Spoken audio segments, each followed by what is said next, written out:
Então, eu gostaria de pedir para a Seloni iniciar a leitura para nós desse roteiro 3. Vamos lá, então. Objetivo: explicar à luz do entendimento espírita a cura da sogra de Pedro e a dos endemoniados realizados por Jesus. Ideias principais: de todos os fatos que dão testemunho do poder de Jesus, os mais numerosos são: não há contestar a cura. Queria ele provar dessa forma que o verdadeiro poder é o daquele que faz o bem. Allan Kardec, Agente, capítulo 15, início 7. O que dá para Seloni, Seloni, vamos fazer uma análise assim. O que tu conseguiu entender aqui que o Allan Kardec quis nos trazer de ensinamento?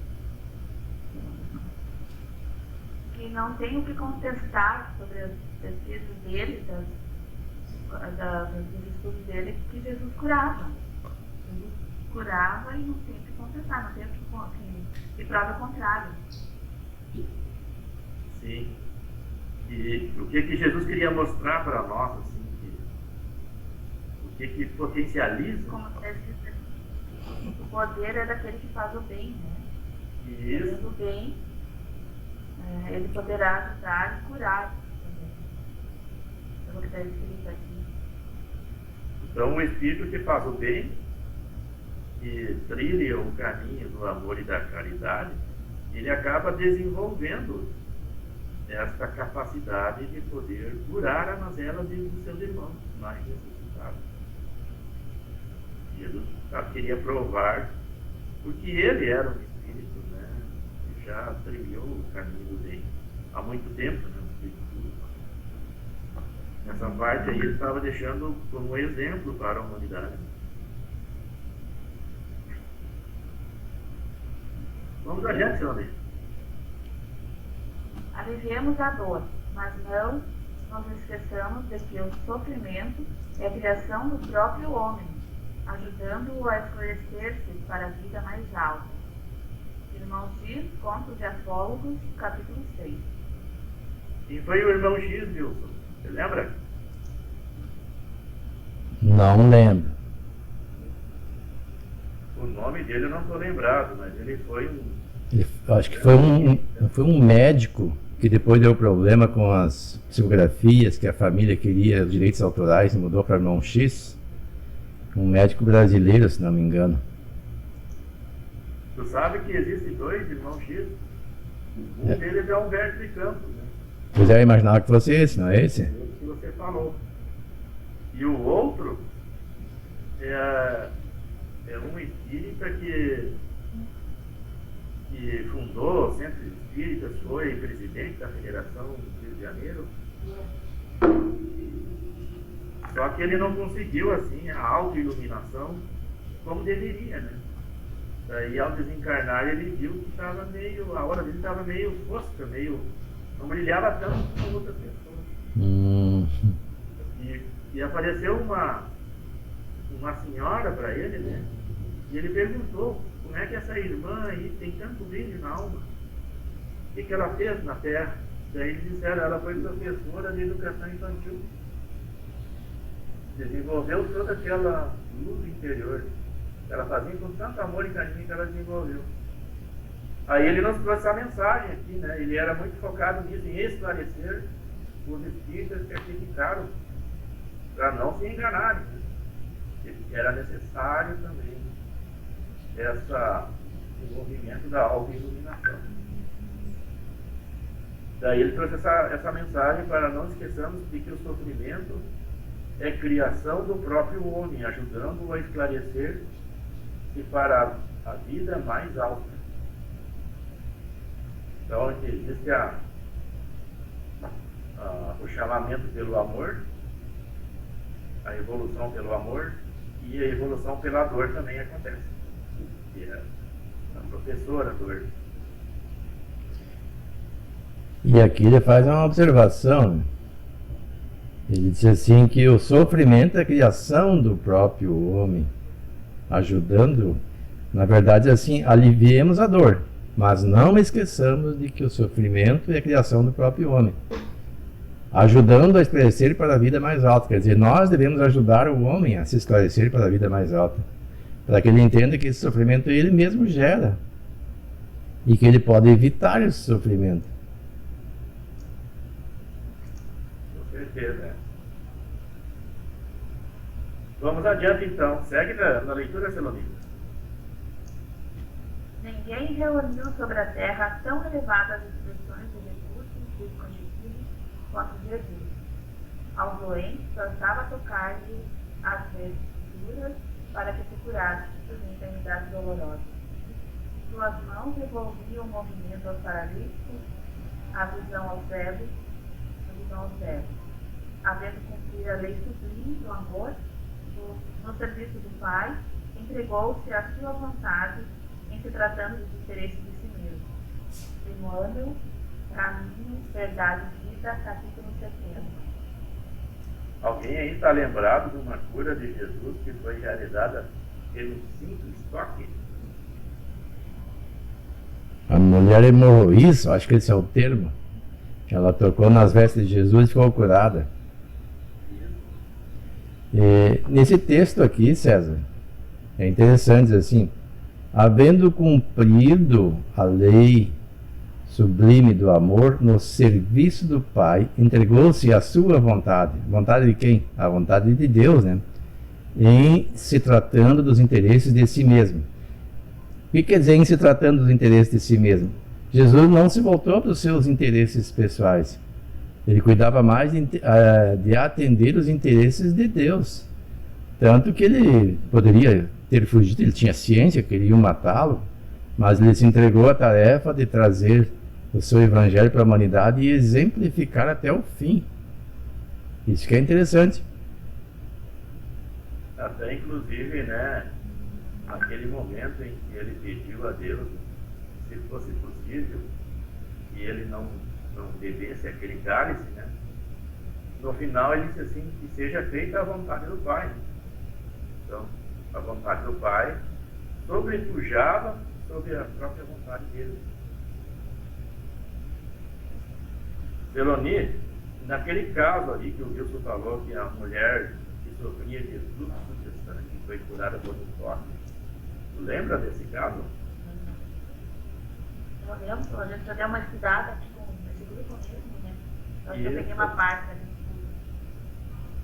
Inclusive nem foi Jesus que tocou ela, né? Então Jesus era tão puro que ele curava mesmo sem ter intenção. Ela que tocou Jesus. É. E absorveu o turismo do pecado. Ela tanta vontade que ela acreditava que se ela tocasse nas vestes, só nas vestes ela já era curada. E assim Deus sucedeu.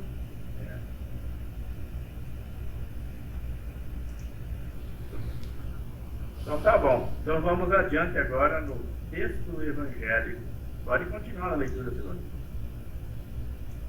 Subsídios texto evangélico. Ora, levantando-se Jesus da sinagoga, entrou em casa de Simão.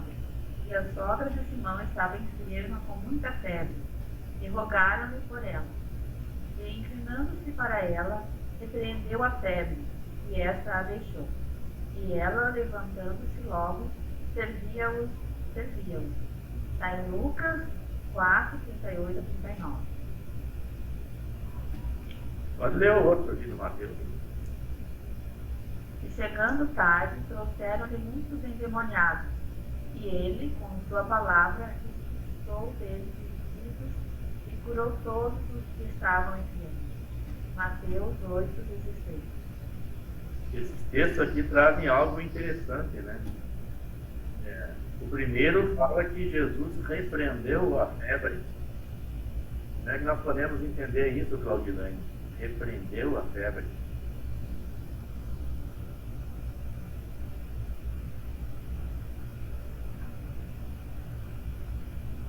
E Jesus, ele tratou a febre da pessoa, né? Mas como ele tinha o poder da palavra, né?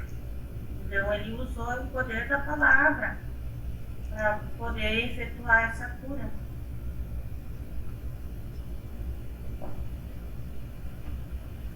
com antitérmico. Nós tomamos remédio, né? Paracetamol, aspirina, pirona. E se passar o efeito do antitérmico, o que acontece? A febre volta. Volta. A febre volta. Então Jesus deve ser tratado a causa da febre. Né? Provavelmente. Estava gerando a infecção. Porque a febre é um sintoma de infecção, né? Que algo começa a inflamar no organismo. Né? Exato. Então, provavelmente, Jesus tratou já diretamente a causa. Daí a febre deixou. Esse trecho aqui, pode falar, Paulo, quer falar? Não. Esse trecho aqui, ele nos remete a entender como assim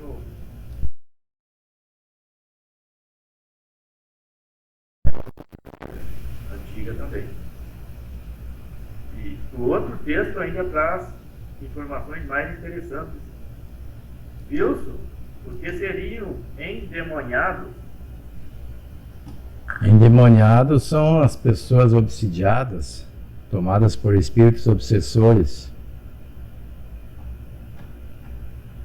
Engraçado que em seguida ali ele fala, né?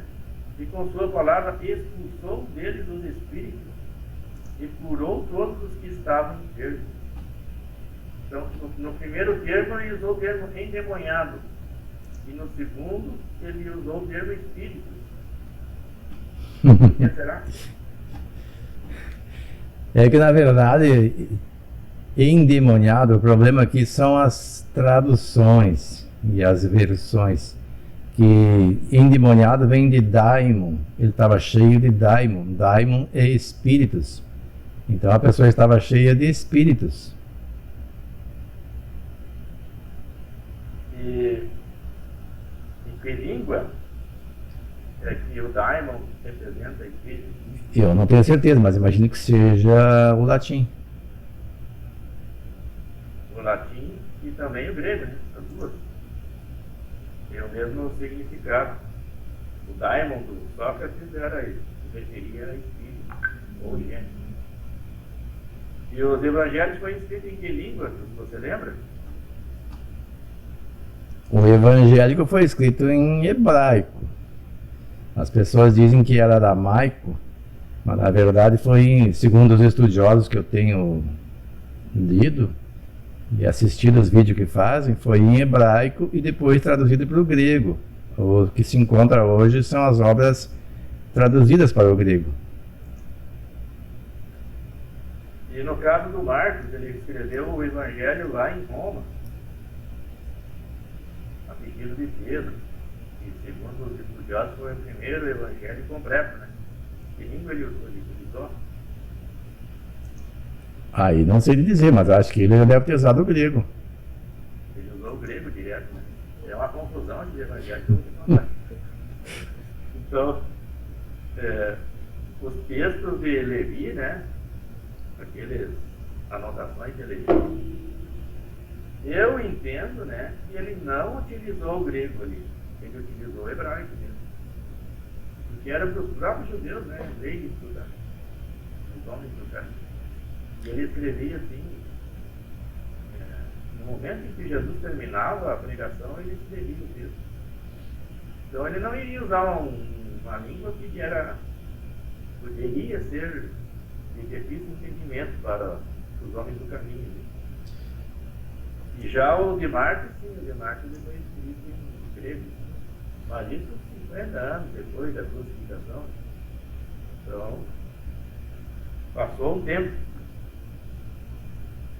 E também esse termo endemoniados, para a cultura da época, pode se referir a desordens mentais, problemas psíquicos. Porque as pessoas não tinham conhecimento naquela época de psiquiatria, de psicologia, isso não existia. Então tudo aquilo que estava fora do normal, né, ou era causado por um deus ou era causado por um demônio. Era a única explicação que tinha. E a igreja, assim, católica, usou esse termo de forma indevida. Porque, por isso que nós estamos falando dessa tradução aí. Ele não significa espírito espíritos da legião de Satanás, sabe? Seguidores de Satanás. Ele significa espírito, simplesmente espírito. Pode até ser bom. Nesse caso não, né? Porque eles estavam obsediando aquelas pessoas. Sim. Mas, Porque aqui diz assim, muitos endemoniados. E ele com sua palavra expulsou deles os espíritos. É meio estranho, expulsou os espíritos e os demônios, não? Porque são a mesma coisa. Essa é a verdade.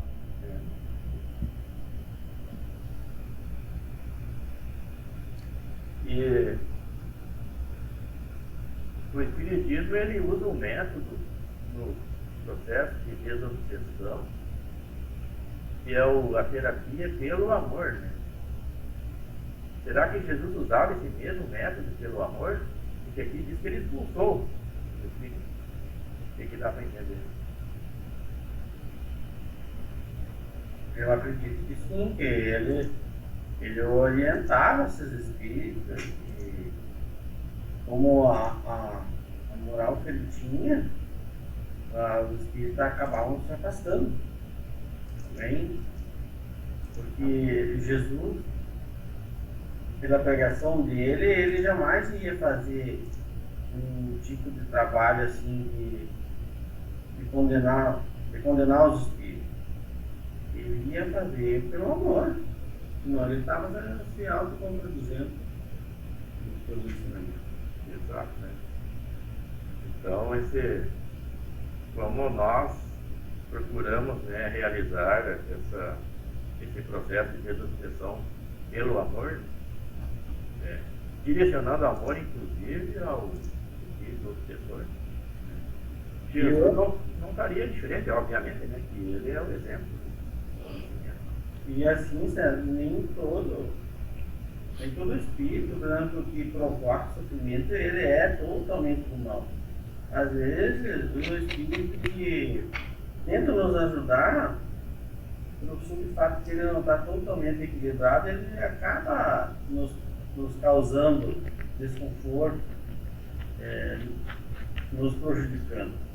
Mas ele não é um espírito totalmente do mal, ele apenas não está em condições de ajudar e acaba atrapalhando.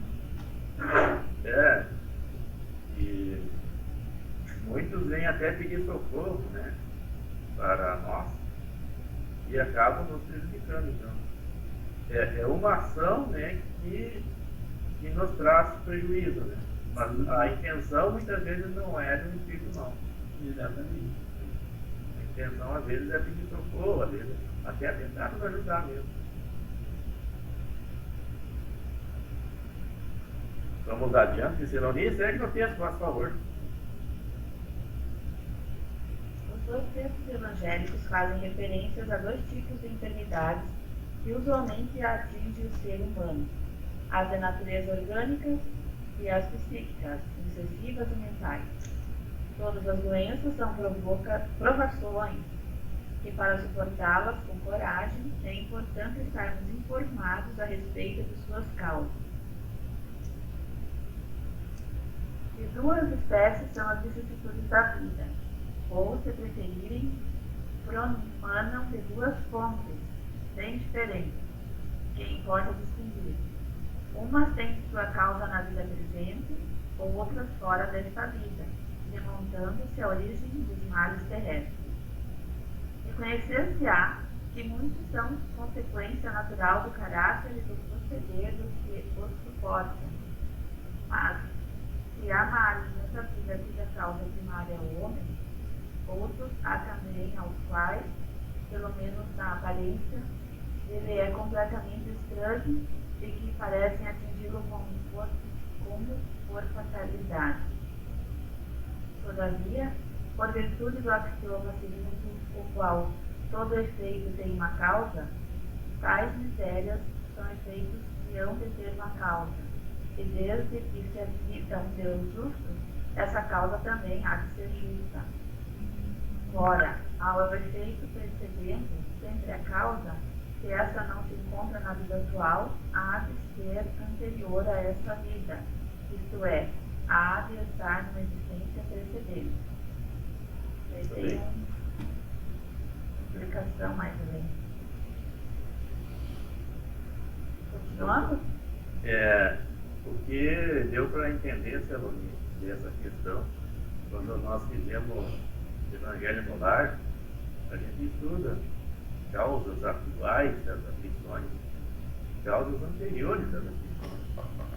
Vem ao encontro do que está nesse texto aqui. O que você entende disso? É como está explicando, né, que se Deus é justo, Deus é bom, Deus é todo poder e bondade, Ele não vai nos dar uma coisa que não é. Ele precisa por nós, ou nós não vamos sofrer algo que não é do nosso merecimento. Geralmente são coisas que a gente pediu mesmo para passar, a gente programou-se para passar. São coisas que a gente já deve de outras encarnações, tem que passar por aqui. E outras dessa mesma vida aqui, dessa vida presente, atual, como está explicado aí. E essas causas anteriores, assim, elas ocorrem somente de encarnações passadas ou naquele período de vida, na erraticidade, o espírito pode contrair débitos?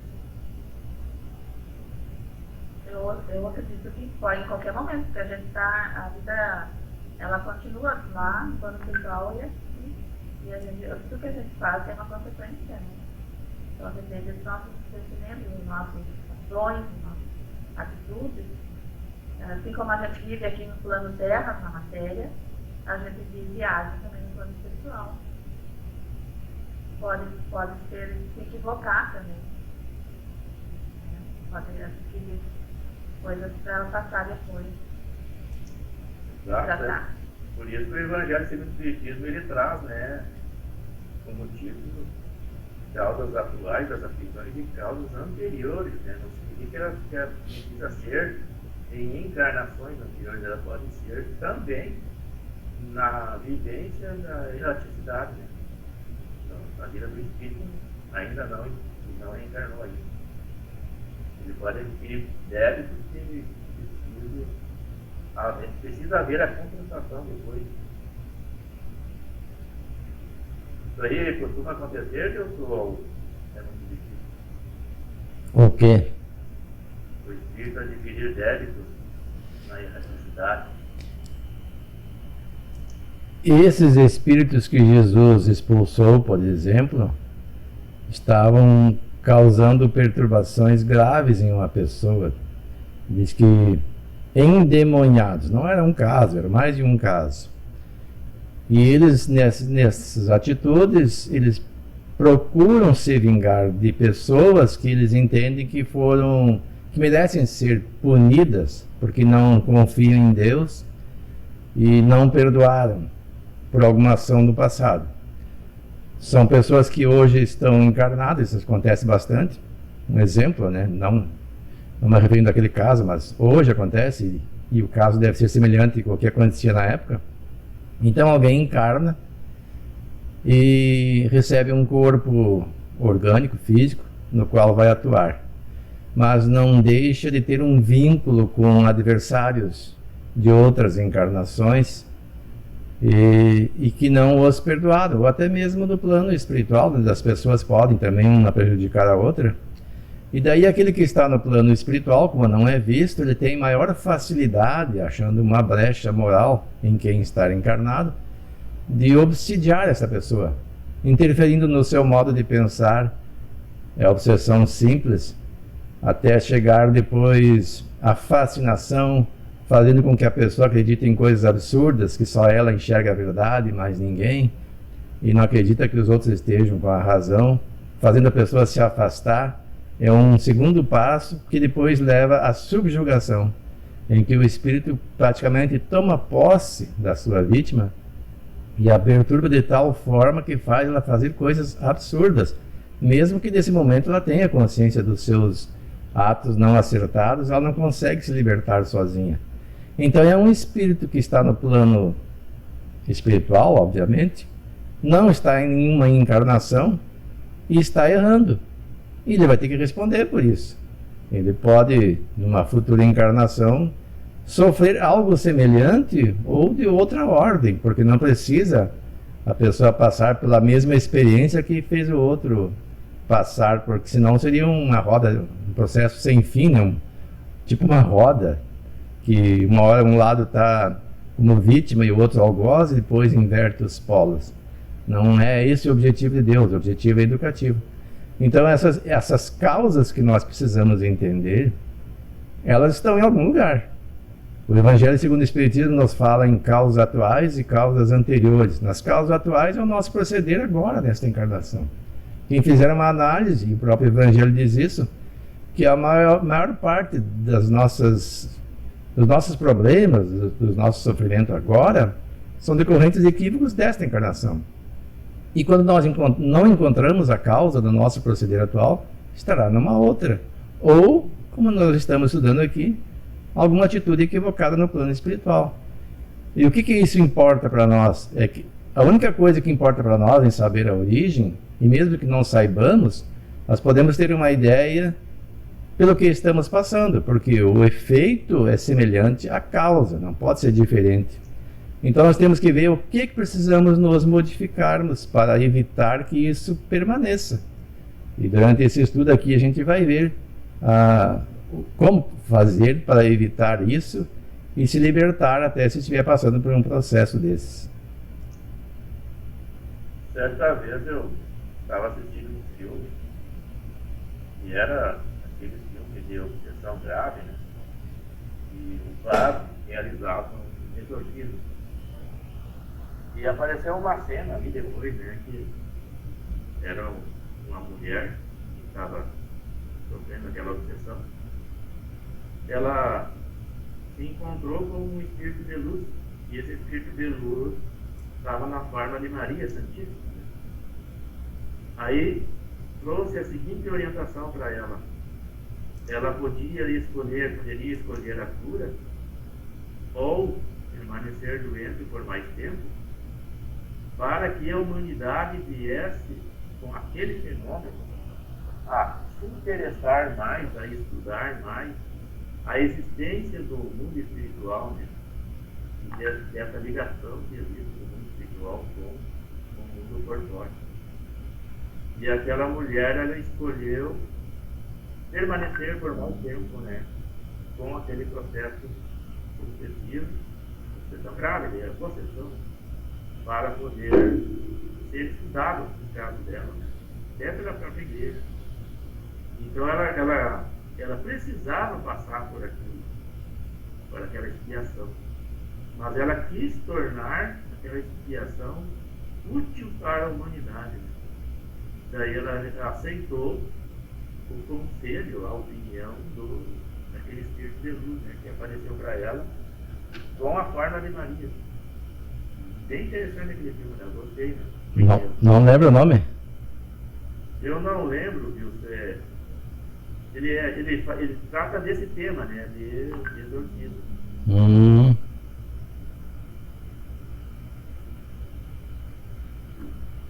Vamos então seguir adiante.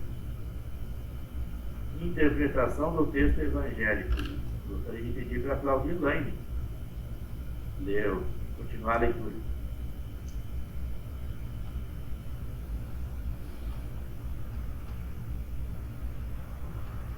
Assim, Jesus da sinagoga entrou em casa de Simão, e a sogra de Simão estava enferma com muita febre, e rogaram-lhe por ela. Lucas, capítulo 4, versículo 38. Percebemos que a vinda de Jesus ao orbe estabelece uma nova ordem nos processos evolutivos da humanidade, pois, alicerçado na lei de amor, o Mestre nos clareia o entendimento e nos ensina a vivenciá-la em sua plenitude. Neste sentido, os breves registros de Lucas e de Mateus nos anunciam preceitos básicos do Evangelho: a compaixão, a solidariedade, a caridade. Em ambos os textos, identificamos o gesto de atenção ou o cuidado desenvolvidos com pessoas amigas, em geral, permanecidas no anonimato, mas que agem como intercessoras dos sofredores junto a Jesus. E que deu para extrair, Claudinaine, nesse trecho aí? Não, aqui está explicando, né, que a vida de Jesus foi um divisor de águas aqui para a humanidade. E Jesus veio para vivenciar, então, essa lei do amor.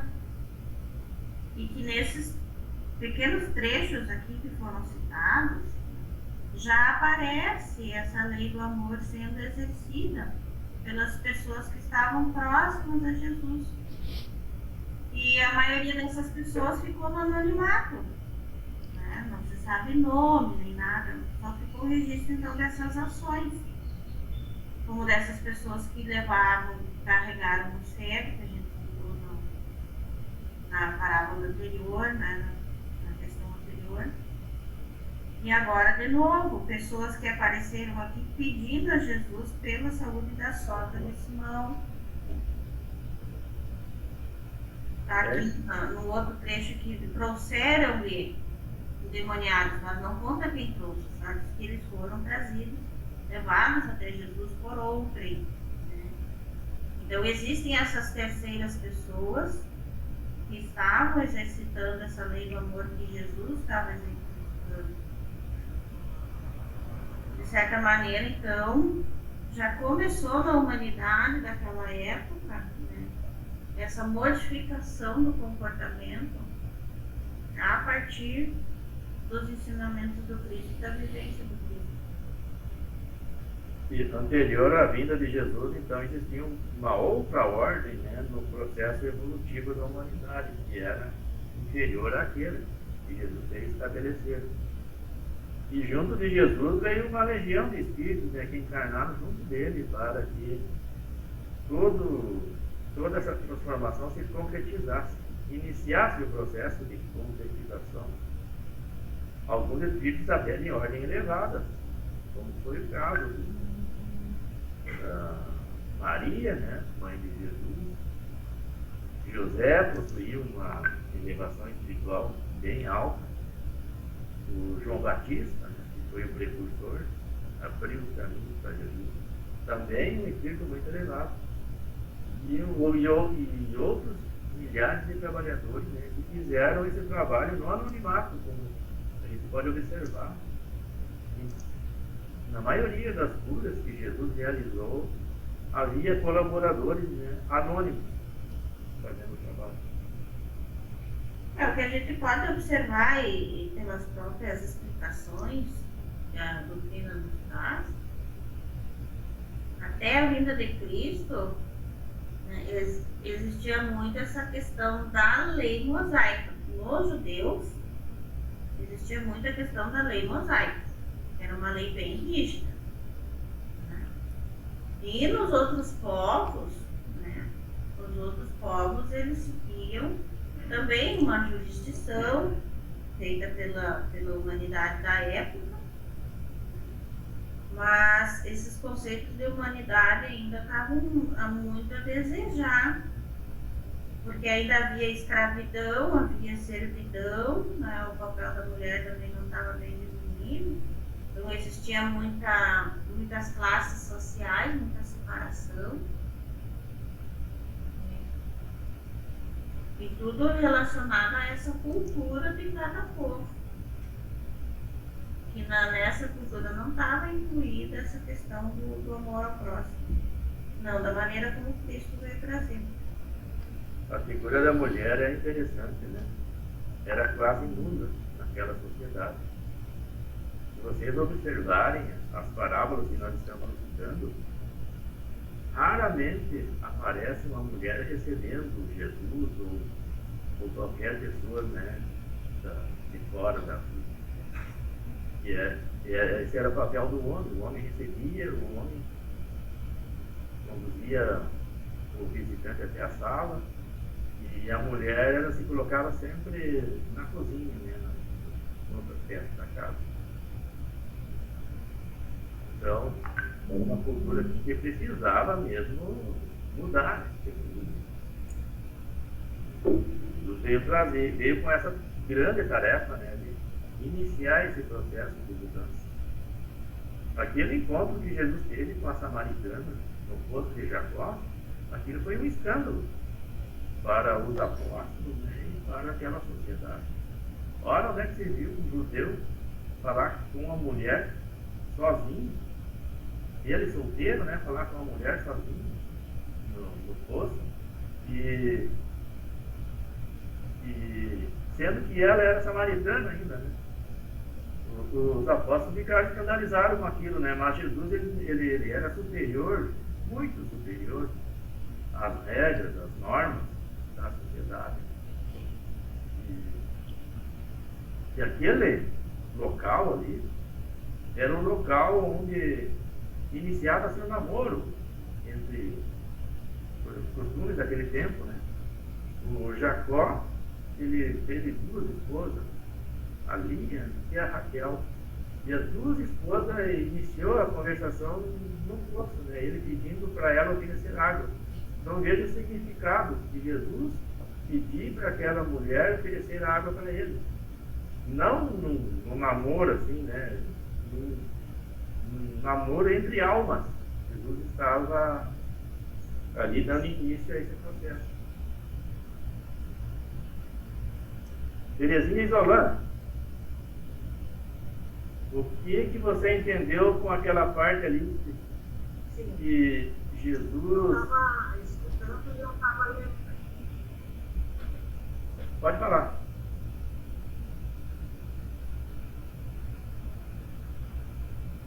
Não, eu estava pensando que a Maria Madalena, ela foi assim bastante assim,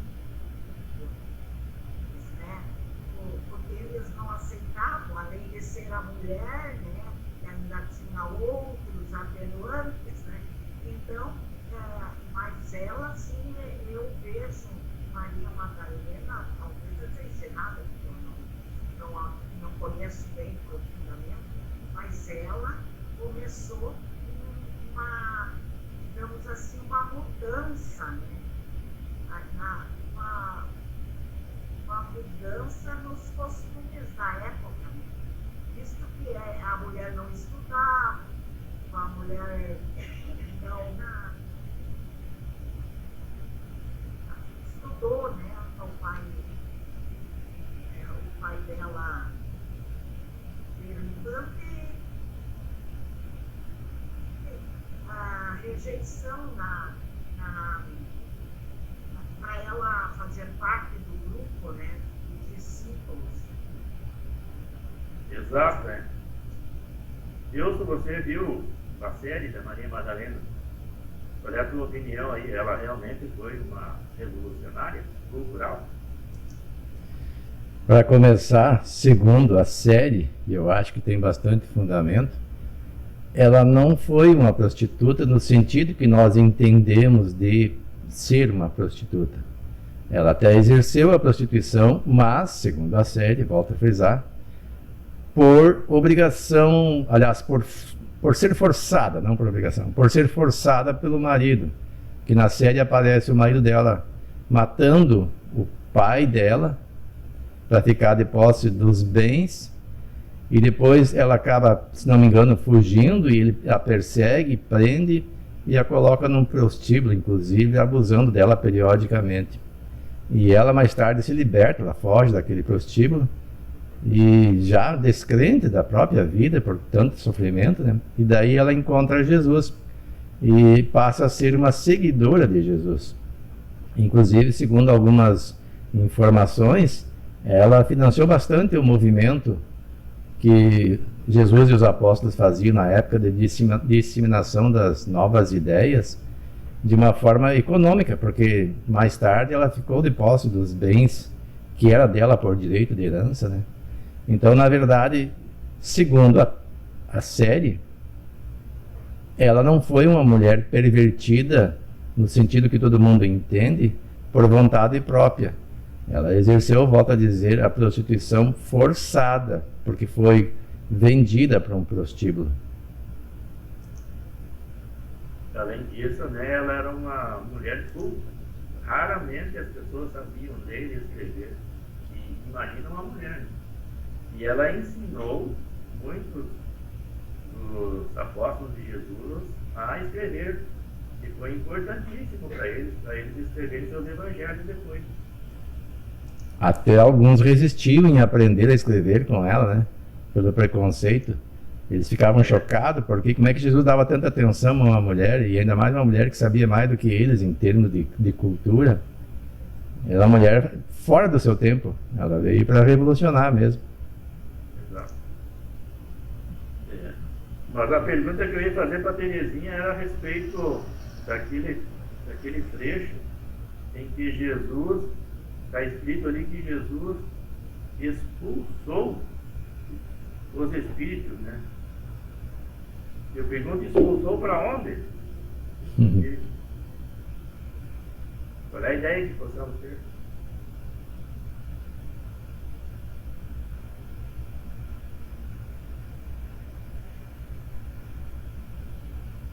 Ensinou esses espíritos para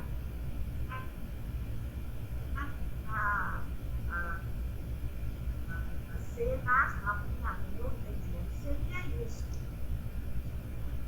Porque ele não ia simplesmente expulsar, né? Que era o trabalho dele era de amor. Tudo bem. Às vezes eu faço pergunta repetitiva, né? Porque a gente já conversou a respeito disso em encontros anteriores. E eu percebo que o pessoal está aprendendo mesmo. O pessoal está absorvendo aquilo que está sendo estudado. Gostaria de fazer uma pergunta agora. Então, sobre a cura que as pessoas estavam explicando, e eu relembrando do livro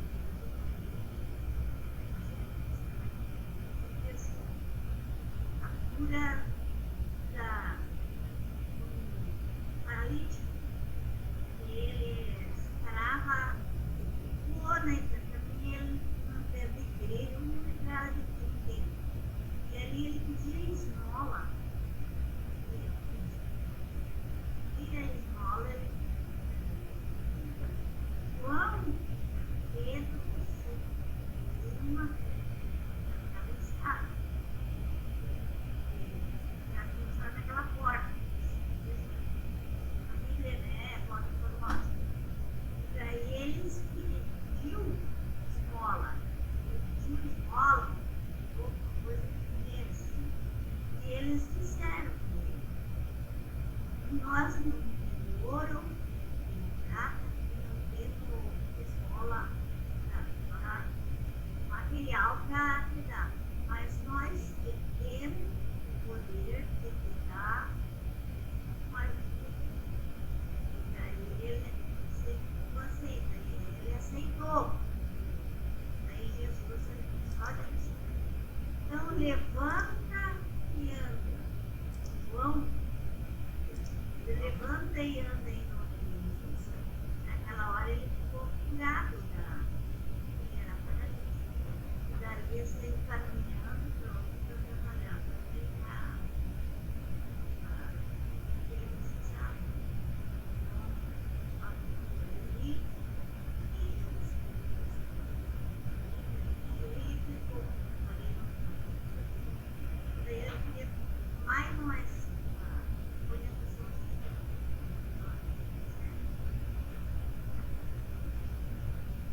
Essa passagem aí, ela é bem emblemática. Ela vem nos trazer informação que os apóstolos de Jesus também desenvolveram essa capacidade de cura.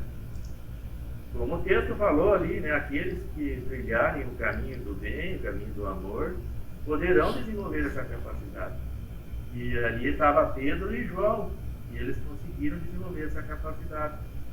E o texto ainda fala que eles subiram a escada, então naquele momento, eles se elevaram espiritualmente para poder realizar a cura daquele paralítico. E ele pediu esmola material, dinheiro, ou alimento, sei lá.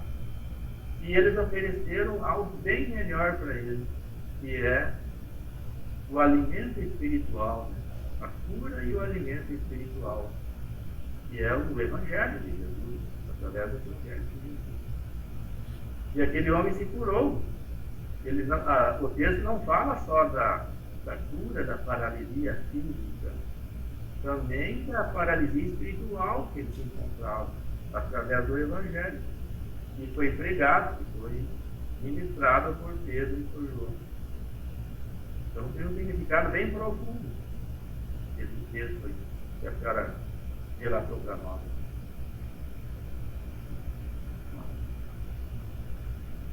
Seguimos adiante. A Vilane segue na leitura, por favor. Relata-nos o irmão X que a época de Jesus, quanto na atualidade, as doenças sempre foram consideradas um gênero de provas de difícil aceitação. O seguinte diálogo ocorrido entre Jesus e seus apóstolos é elucidativo. Em face da pausa natural que se considera espontânea, na exposição do Mestre, Pedro interferiu perguntando: Senhor, as tuas afirmativas são sempre imagens da verdade. Compreendo que o ensino da Boa Nova estenderá a felicidade sobre a terra. No entanto, não concordas que as enfermidades são terríveis flagelos para a criatura? E se curássemos todas as doenças? Se proporcionássemos duradouro alívio a quantos padecem aflições do corpo? Não acreditas que assim instalaríamos as bases mais seguras ao reino de Deus? E Felipe ajuntou algo tímido. Grande realidade. Não é fácil concentrar ideias no alto quando o sofrimento físico nos incomoda. É quase impossível meditar problemas da alma se a carne permanece abatida por achados. Jesus deixou que a serenidade reinasse de novo, e louvando a piedade, comunicou aos amigos que no dia imediato, a título de experiência, todos os enfermos seriam curados antes da pregação.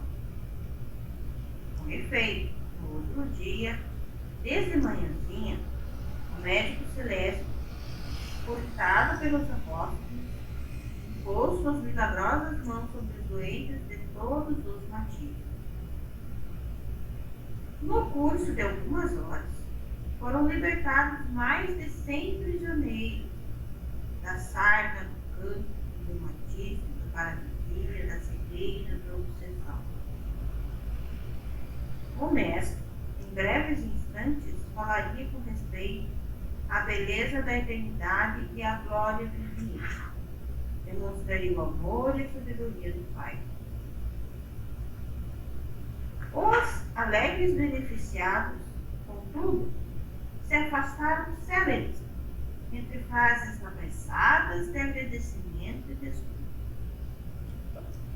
Com a cura do último ferimento, a vasta margem do lago contava apenas com a presença do Senhor e dos 12 apóstolos. Desagradável silêncio baixou sobre a reduzida assembleia. O pescador de Cafarnaum endereçou um significativo olhar de tristeza e desapontamento ao mestre. Mas o Cristo falou com paciência: Pedro, estuda a experiência e guarda a lição. Aliviemos a dor, mas não esqueçamos de que o sofrimento é criação do próprio homem, ajudando-o a esclarecer-se para a vida mais alta. E sorrindo expressivamente, arrematou: a carne enfermiça é remédio salvador para o espírito envenenado. Sem o bendito aguilhão da enfermidade corporal, é quase impossível tanger o rebanho humano do lodaçal da terra para as culminâncias para ele. E que deu para entender, Claudilane, esse texto aí, essa cura coletiva que Jesus realizou. O Pedro, né, o Felipe aqui, tinham boas intenções, né? Vamos curar a todos.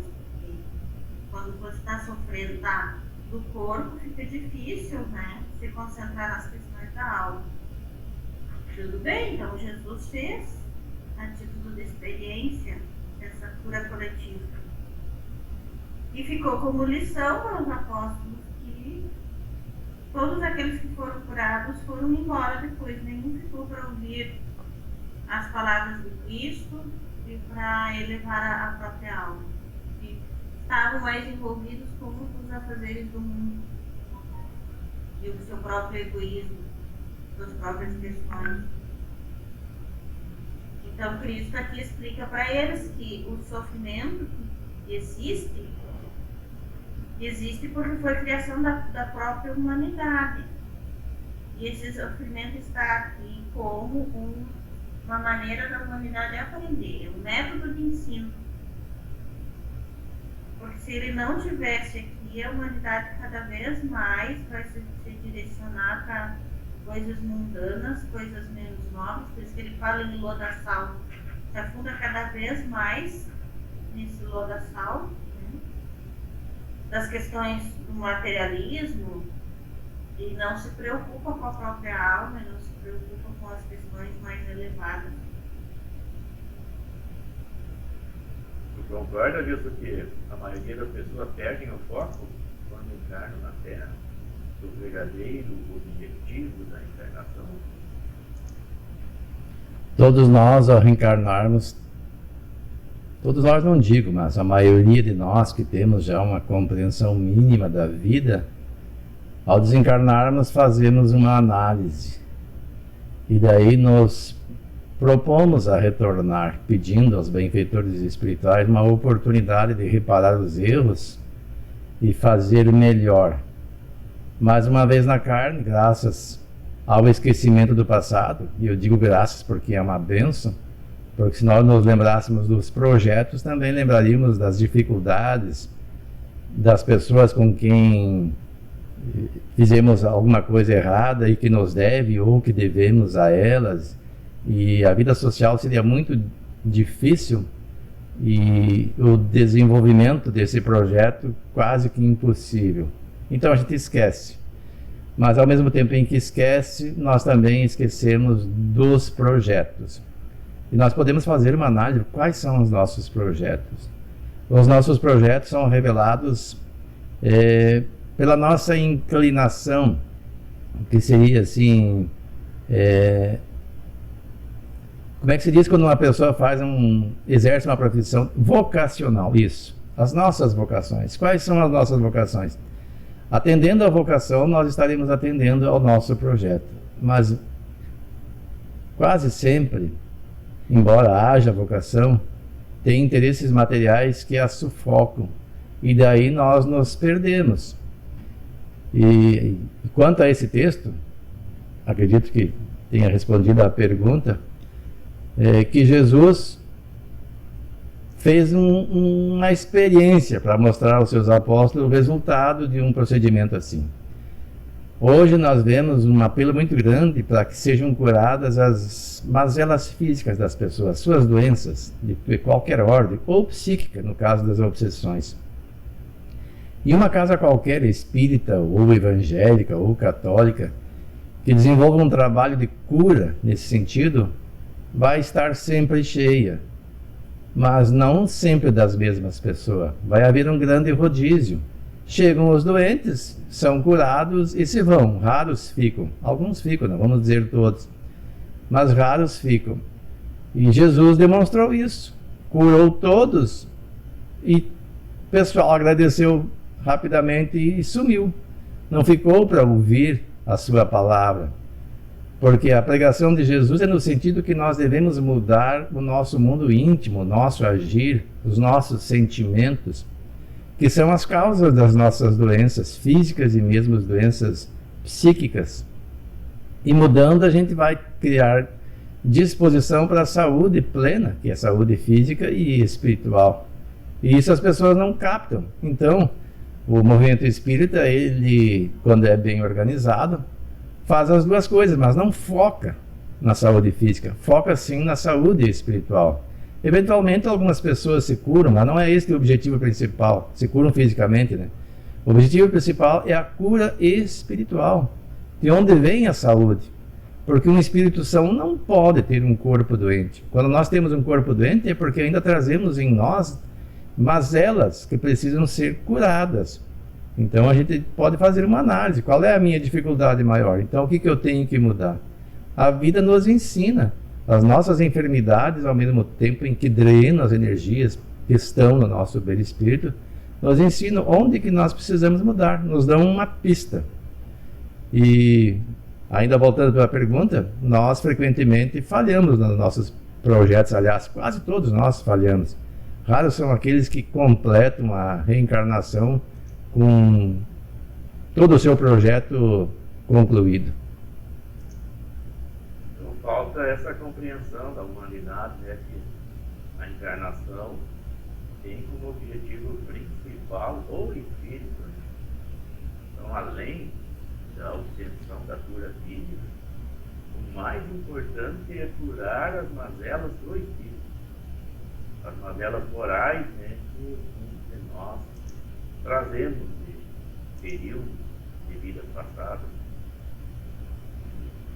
Eu me lembro uma passagem que o Divaldo foi entrevistado e foi perguntado para ele se não acontecia milagres assim. Ele presenciou alguns milagres, algumas curas durante a jornada missionária dele.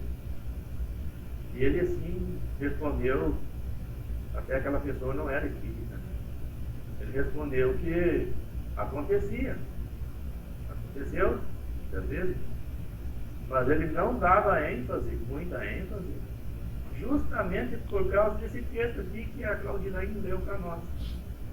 Porque o mais importante era a sua pregação, os seus ensinamentos, a sua palestra para aquelas pessoas. A cura da alma. E eventualmente acontecia também a cura do corpo, de muitas vezes. Mas ele valorizava mais a cura da alma. E que é o objetivo da encarnação, a cura da alma. Olha, pelos estudos atuais, o pessoal das terapias e o pessoal da física quântica, tudo aquilo que está relacionado ao corpo físico, ele tem uma ligação emocional, mental ou espiritual. E isso a nossa doutrina já explica. Então, nesse caso da cura física, que Jesus fez esse exemplo para mostrar os apóstolos, e também fica a lição de que não adianta curar só o corpo, enquanto que a alma continua contaminada. Provavelmente, essa doença que foi curada, ela vai aparecer novamente daqui a um tempo, ou esse problema da alma vai gerar um novo problema físico, uma outra doença para esse corpo. Então a verdadeira cura tem que ser uma cura da alma, porque senão o corpo vai sempre apresentar, né? Porque a função do corpo é trazer à tona os problemas, para mostrar para a pessoa que tem alguma coisa que não está bem. Até tem um videozinho que mostra, né, a casa espírita no dia do atendimento fraterno. Claro, em cidades maiores, filas de pessoas para receber o atendimento fraterno. Aí mostra a casa espírita no dia de realização de grupos de estudo ou de exposição doutrinária. Pouquíssimas pessoas, né? Então as pessoas ainda estão muito mais preocupadas com a cura física e não com a cura da alma. Deixa de lado essa questão. E existe um questionamento, né, que doutrina espírita se voltou mais para o aspecto religioso, né? Porque a doutrina espírita ela compreendeu que essa relação que existe entre moral e o efeito físico. Então a moral tem uma relação direta com os efeitos, né, inclusive no corpo físico. Então, trabalhando a moral das pessoas, a saúde vai prevalecer.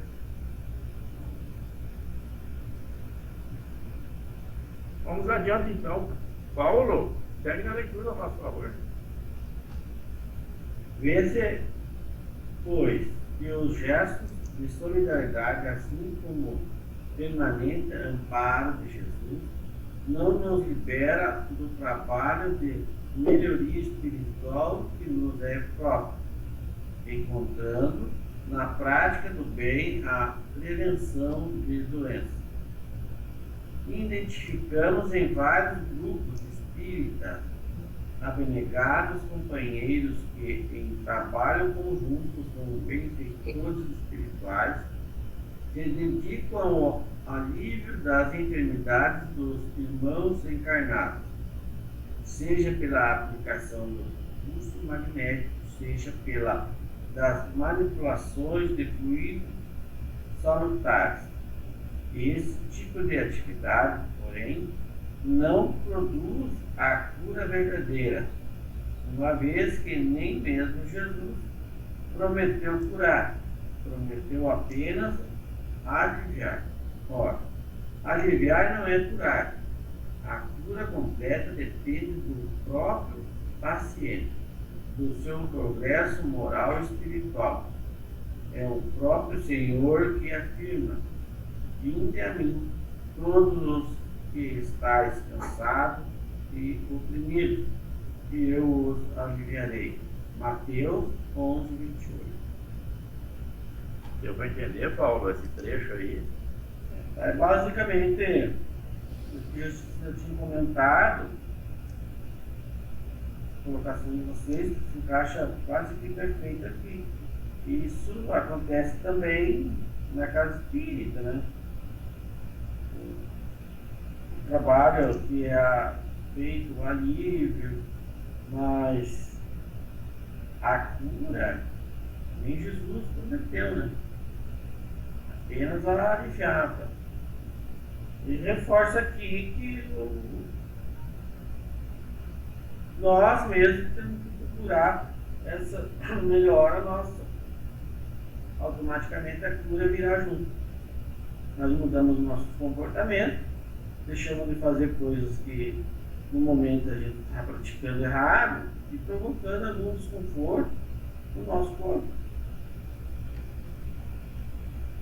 Por isso é importante, né, nós tocarmos assim no aprendizado que aquela moléstia vai nos trazer.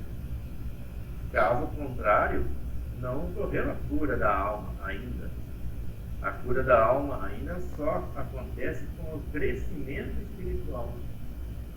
Daí ela acontece na sua totalidade.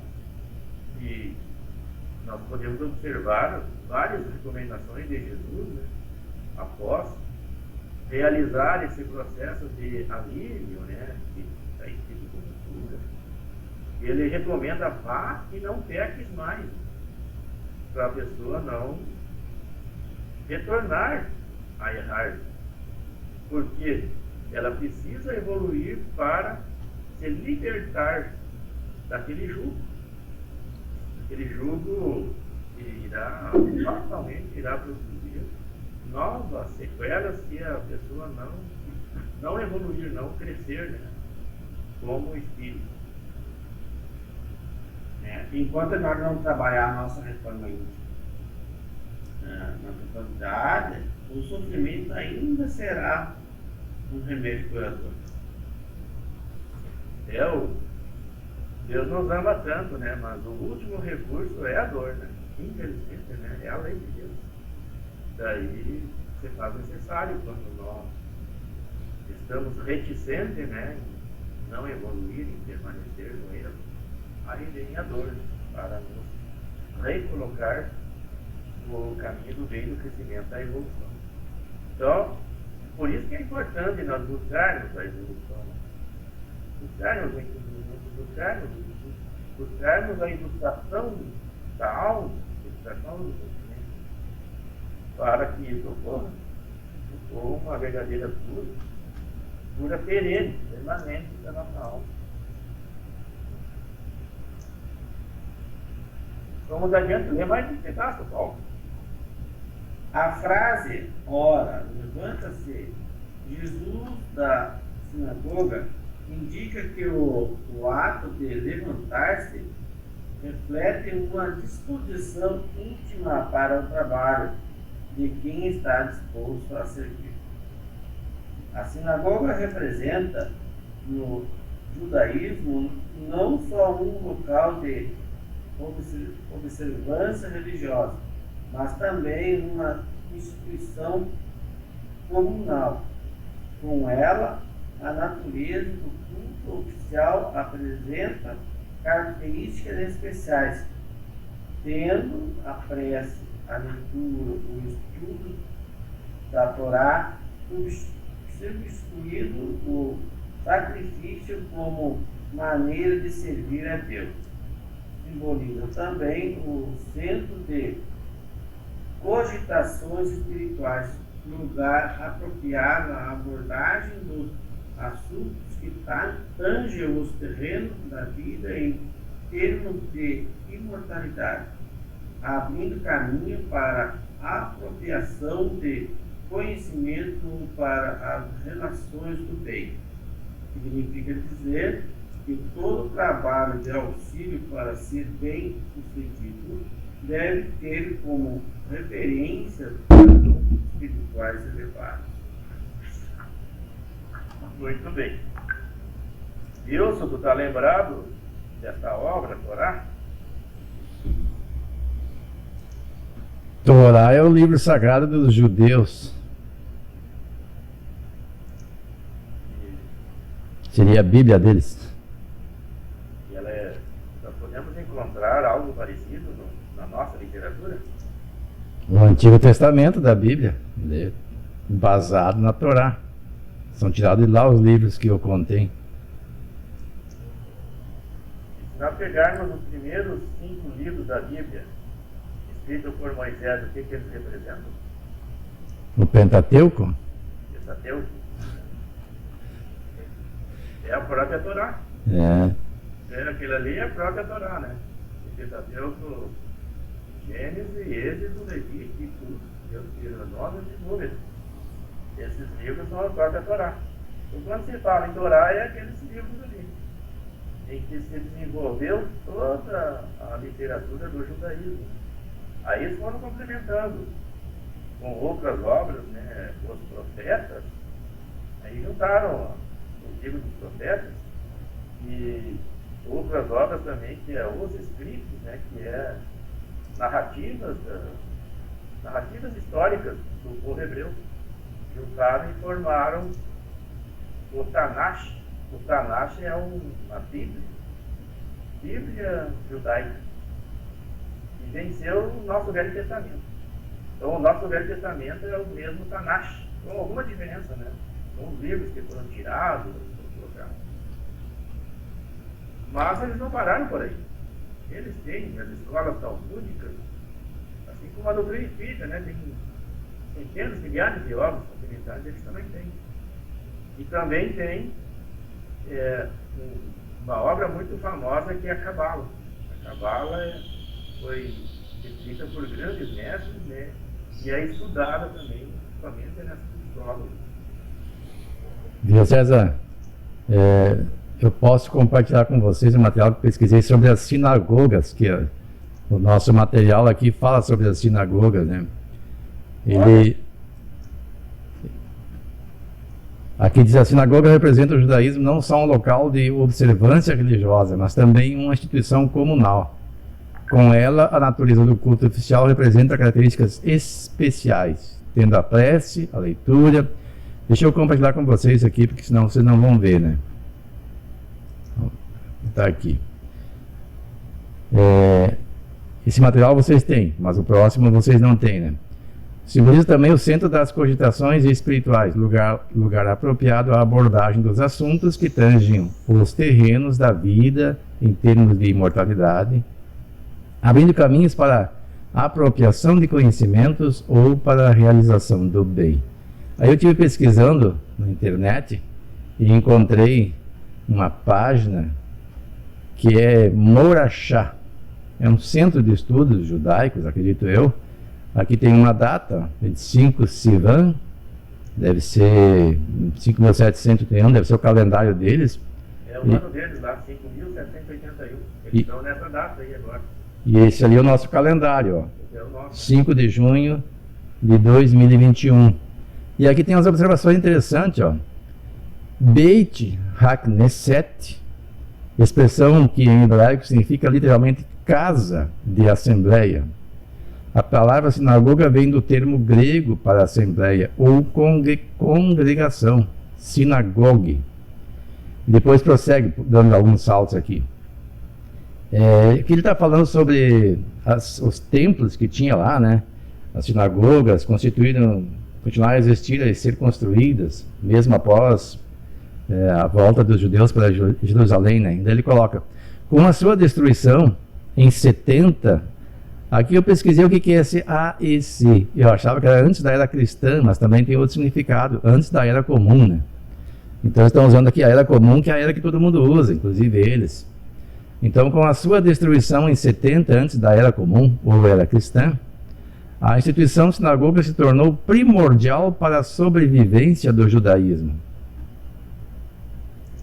Representava o ponto de convergência da vida judaica. O local onde os judeus se reuniam para, através do culto, exercer a sua relação direta com Deus. E eles não escrevem Deus com as vogais, né? Só DS. Onde quer que os judeus se estabelecessem, construíam um local de oração onde liam e estudavam a Torá e organizavam os assuntos coletivos. Um lugar onde tratavam das coisas humanas e da sua relação com o divino. A sinagoga era o lugar de encontro de cada comunidade, a casa de reunião, Beit HaKnesset. E depois, dando outro salto aqui. Apesar do judaísmo não exigir um local especial para a oração individual, nem para as orações diárias, certas rezas exigem a presença de um minyan, o quórum de 10 homens. Por isso, qualquer comunidade que pudesse reunir um minyan para as orações tinha que ter uma sinagoga. E mais adiante, a sinagoga era também o centro da atividade intelectual religiosa da comunidade. Toda a vida girava em torno ao Beit HaKnesset, cujas funções institucionais abrangiam toda a vida judaica, tendo também a função de Beit HaMidrash, de casa de estudos, que nós estamos falando aqui, né? A expressão Beit HaMidrash foi traduzida nas várias línguas dos países onde viviam os judeus. Os da Itália chamavam suas sinagogas às vezes de escola, os judeus alemães de Schul, e os que falavam Yiddish na Europa Oriental rezavam no Shul. Então isso aqui eu só trouxe para que nós fizéssemos um paralelo com o que está escrito aqui, né? Que a sinagoga representava o judaísmo, não só um local de observância religiosa, mas uma instituição comunal, onde se estudava, onde se ensinava, e as questões espirituais também como as coisas materiais. Exatamente como está na nossa apostila que estamos estudando. Qual é a diferença, Wilson, de templo e sinagoga? Templo e sinagoga? Poxa, agora não sei te dizer. Eu acho que sinagoga seria alguma coisa voltada para o judaísmo. E templo para todas as religiões. Também para o judaísmo. O templo, ele foi construído pelo filho de Davi, lá, como é que era o nome dele? Salomão? Salomão. Ele construiu o templo. Tem até uma réplica no Brasil que a Universal fez, né? Isso, tem uma réplica aqui. E esse templo também é uma réplica réplica daquele templo que o Moisés utilizava no deserto, lá com lona, sabe? De lona. E esse templo foi destruído pelos babilônicos. Depois ele foi reconstruído de novo quando eles conseguiram se libertar dos babilônicos lá, através do Tiro. E ele existe até hoje, né? Então, o templo eles têm um, né? Que é esse, o Salomão, que foi construído, reconstruído, onde tem aquele muro lá, que os romanos chamavam de Muro das Lamentações, e ficou até hoje o apelido, né, daquele muro. Os romanos destruíram o templo e as paredes, o muro. Aqui o templo fala no ano 70, né? E deixaram um para eles verem o exemplo, né, de quem ia contra Roma. O que acontecia com quem ia contra Roma. E eles passaram a orar naquele muro para que o templo fosse reconstruído novamente. E esse hábito tem até hoje. Daí os romanos apelidaram do Templo das Lamentações. E esse apelido ficou. Mas o nome, Muro das Lamentações. Muro das Lamentações. Mas o nome verdadeiro é Muro do Leste. E é daquele muro que fazem orações e ficam se balançando na frente do muro. Uhum. Então eles estão nessa. O templo existe até hoje. E as outras casas, como diz o texto ali, né, de encontros religiosos e de estudo, se chama sinagoga. Tem sinagoga pelo mundo todo agora. Mas o templo é um só, aquele lá. E é aquele que construíram no Brasil como réplica, né, mas não é o verdadeiro. Não é o do povo judeu mesmo. E esse aqui do Brasil parece que ainda, apesar das suas dimensões impressionantes, parece que era menor do que o original, né? É menor. O original era muito lindo. Aquela obra... Tem uma obra aí do Chico Xavier que fala quando estavam construindo o templo com mármore e ele brilhava quando o sol batia, né? Brilhava, aquela cera brilhava, mármore verde e outras coisas azuis. E tanto é que os apóstolos ficavam admirados, né, quando estavam construindo aquele templo, foi no tempo de Jesus. Ele construindo. E daí ainda tinha pedras soltas pelo chão lá, né? E daí que Jesus deu aquele ensinamento, né, que em 3 dias ele poderia destruir, ou iria destruir, e ia reconstruir. Ele reconstruiria em 3 dias, ele disse. Reconstruir em 3 dias. Tudo aquilo não iria ficar pedra sobre pedra, né? E ele ia reconstruir em 3 dias. Mas Jesus, sempre usando metáfora, né? Ele estava falando do sistema humano, dos homens. Que iria ser destruído, não iria ficar pedra sobre pedra. E ele queria reconstruir o sistema da humanidade. Esses 3 dias era um número de tempo bem maior. Talvez seja 3.000 anos.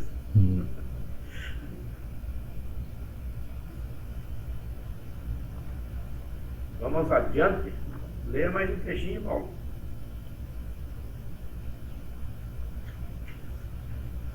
Entrou em casa, Simão, tem 2 interpretações.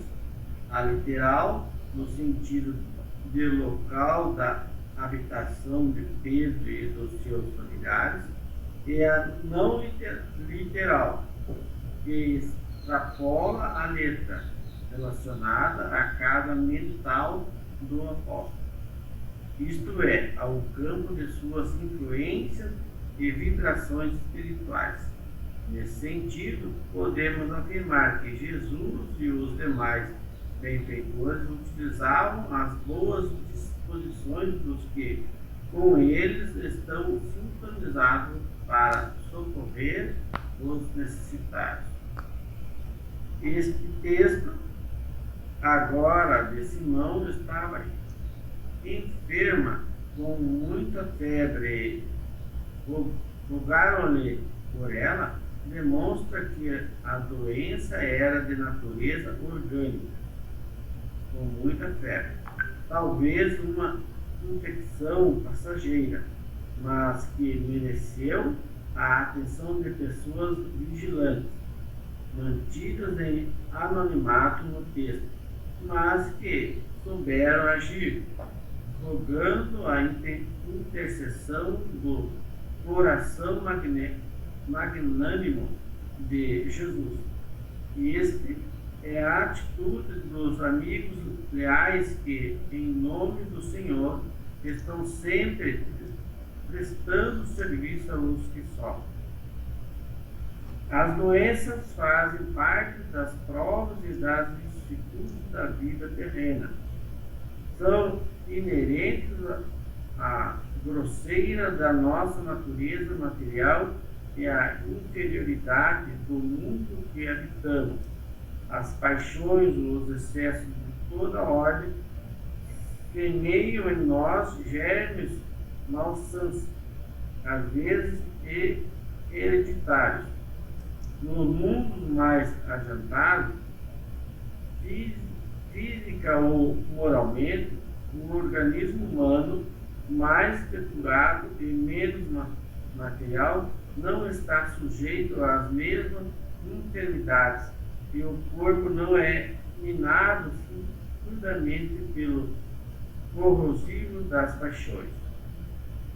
Essa parte aqui é bem interessante, né? Aquela explicação que tem ali, número 3, vamos ver o que significa o número 3. Allan Kardec, o Evangelho segundo o Espiritismo. Fala da natureza material e a inferioridade do mundo que habitamos. Se nós formos fazer um estudo sobre a expressão pecado original, né, que a Igreja Católica usa, o que dá para entender por pecado original? Nós temos que encarnar no mundo onde predomina a natureza material e a inferioridade, no nosso mundo de provas e expiações. Então nós estamos sujeitos a isso. E às vezes é mal entendido aquela questão ali.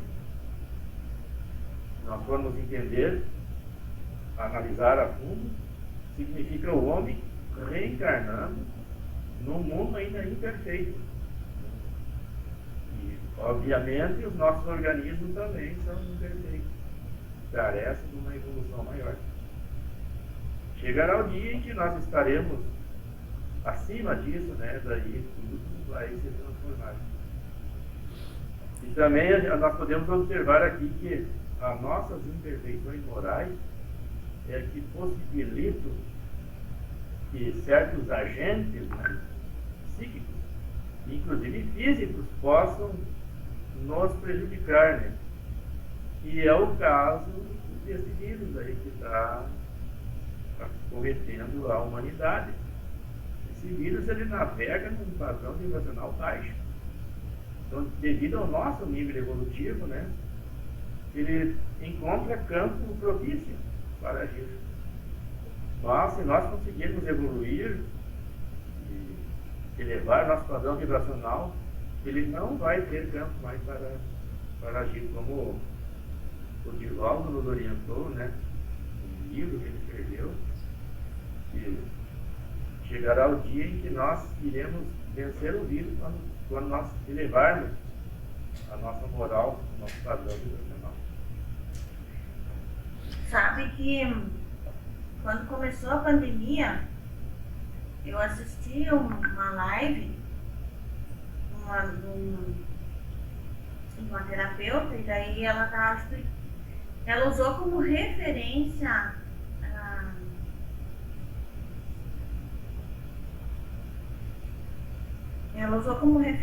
a Madre Teresa de Calcutá.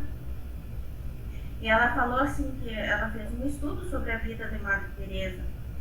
E ela conta que a Madre Teresa, quando começou o trabalho dela, ela usava única e exclusivamente água e sabão para poder curar os enfermos, porque ela não tinha medicação.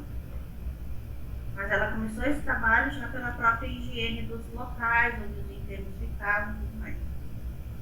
e que a Madre Teresa lidou com todo tipo de doença, de lepra, tudo que existia lá, e nunca foi infectada por nada.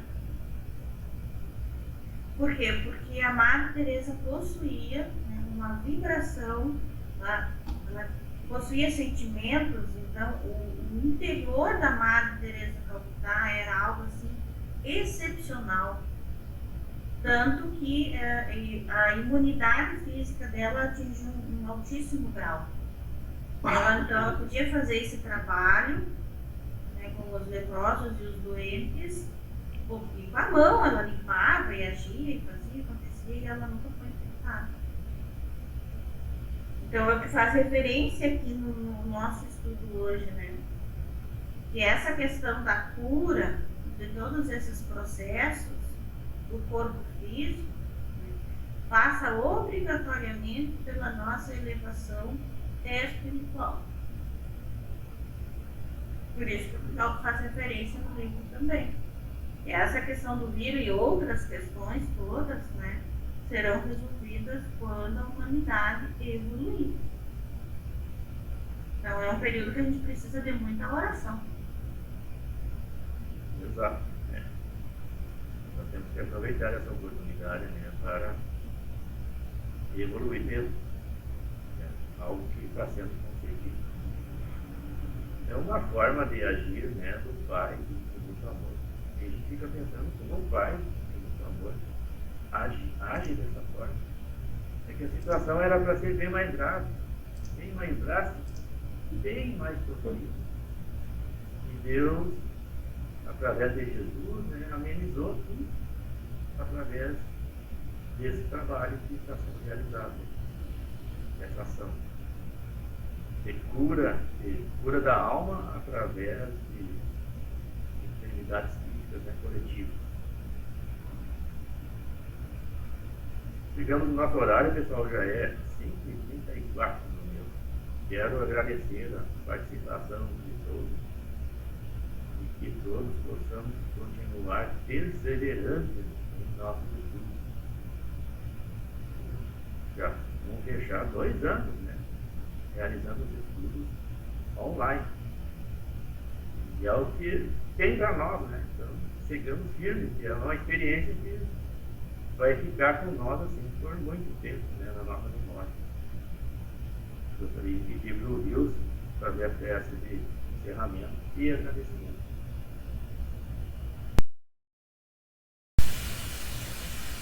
Então elevemos o pensamento em prece,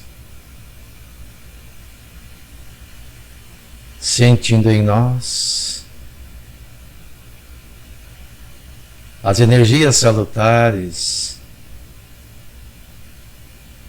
que há muito a espiritualidade trabalha em benefício da humanidade conturbada, que desesperada,